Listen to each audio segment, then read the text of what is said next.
Hi పిల్లలు, good evening. ఎలా ఉన్నారు? బాగున్నారా? సో హాలిడేస్ మళ్ళీ వచ్చేస్తున్నాయి కదా పిల్లలు. ఎంతమంది ఊర్లు ప్లాన్ చేశారు? మీ అందరూ ఊర్లు ప్లాన్ చేసినా సరే దేవుని మాత్రం మర్చిపోకూడదు. సో సండే స్కూల్ రేపు అక్కవాళ్ళు సాంగ్స్తో, స్టోరీతో, యాక్టివిటీతో రెడీగా ఉన్నారు. మీరు కూడా రెడీగా ఉన్నారా? ఊరు వెళ్ళినా, ట్రైన్ జర్నీలో ఉన్న ప్రోగ్రామ్ మాత్రం మిస్ అవ్వకూడదు. 4 PM Jesus college little child channel మేము రెడీగా ఉన్నాం. మీరు రెడీగా అంటారు కదా, మీరు చూడండి, మీ ఫ్రెండ్స్ కూడా షేర్ చేయండి. God bless you. See you tomorrow. Thank you, Jesus. Thank you, Jesus.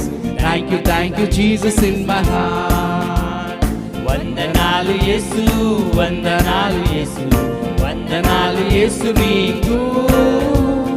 వందనాలు యేసు, వందనాలు యేసు, వందనాలు యేసు నీకు. ధన్యవాద యేసు, ధన్యవాద